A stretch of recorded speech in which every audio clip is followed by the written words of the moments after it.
ولكم في القصاص حياة يا أولي الألباب لعلكم تتقون. كتب عليكم إذا حضر أحدكم الموت إن ترك خيرا الوصية للوالدين والأقربين بالمعروف حقا على المتقين، فمن بدله بعدما سمعه فإنما إثمه على الذين يبدلونه، إن الله سميع عليم. فمن خاف من موص جنفا أو إثما فأصلح بينهم فلا إثم عليه، إن الله غفور رحيم.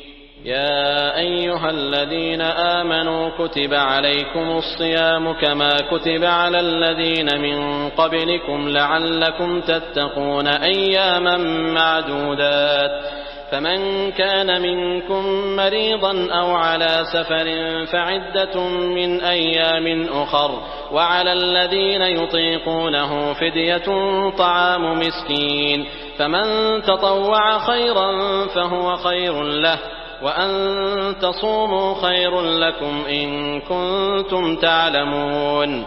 شهر رمضان الذي أنزل فيه القرآن هدى للناس وبينات من الهدى والفرقان، فمن شهد منكم الشهر فليصم، ومن كان مريضا أو على سفر فعدة من أيام أخر، يريد الله بكم اليسر ولا يريد بكم العسر، ولتكملوا العدة ولتكبروا الله على ما هداكم ولعلكم تشكرون. وإذا سألك عبادي عني فإني قريب أجيب دعوة الداع إذا دعان، فليستجيبوا لي وليؤمنوا بي لعلهم يرشدون.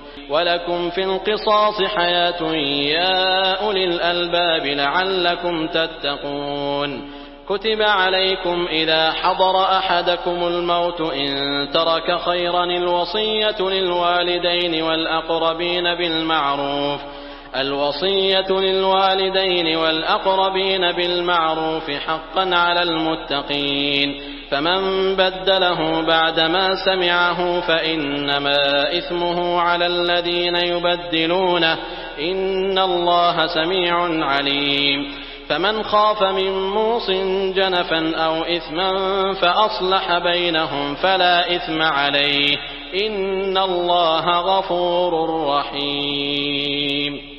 يا أيها الذين آمنوا كتب عليكم الصيام كما كتب على الذين من قبلكم لعلكم تتقون أياما معدودات، فمن كان منكم مريضا أو على سفر فعدة من أيام أخر، وعلى الذين يطيقونه فدية طعام مسكين، فمن تطوع خيرا فهو خير له، وأن تصوموا خير لكم إن كنتم تعلمون.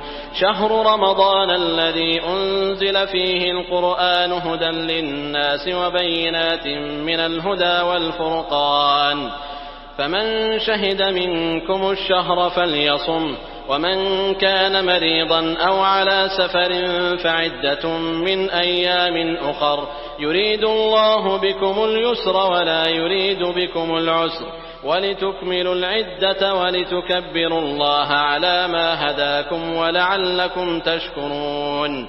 وإذا سألك عبادي عني فإني قريب أجيب دعوة الداع إذا دعان، فليستجيبوا لي وليؤمنوا بي لعلهم يرشدون.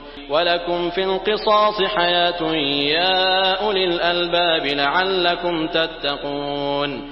كتب عليكم إذا حضر أحدكم الموت إن ترك خيرا الوصية للوالدين والأقربين بالمعروف حقا على المتقين، فمن بدله بعدما سمعه فإنما إثمه على الذين يبدلونه، إن الله سميع عليم. فمن خاف من موص جنفا أو إثما فأصلح بينهم فلا إثم عليه إن الله غفور رحيم.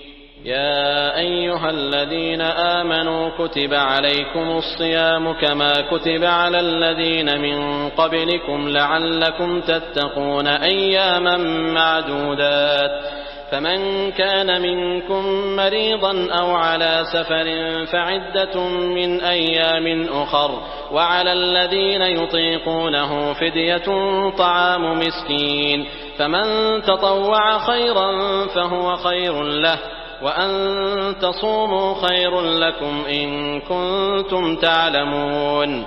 شهر رمضان الذي أنزل فيه القرآن هدى للناس وبينات من الهدى والفرقان فمن شهد منكم الشهر فليصم ومن كان مريضا أو على سفر فعدة من أيام أخر يريد الله بكم اليسر ولا يريد بكم العسر ولتكملوا العدة ولتكبروا الله على ما هداكم ولعلكم تشكرون. وإذا سألك عبادي عني فإني قريب أجيب دعوة الداع إذا دعان فليستجيبوا لي وليؤمنوا بي لعلهم يرشدون.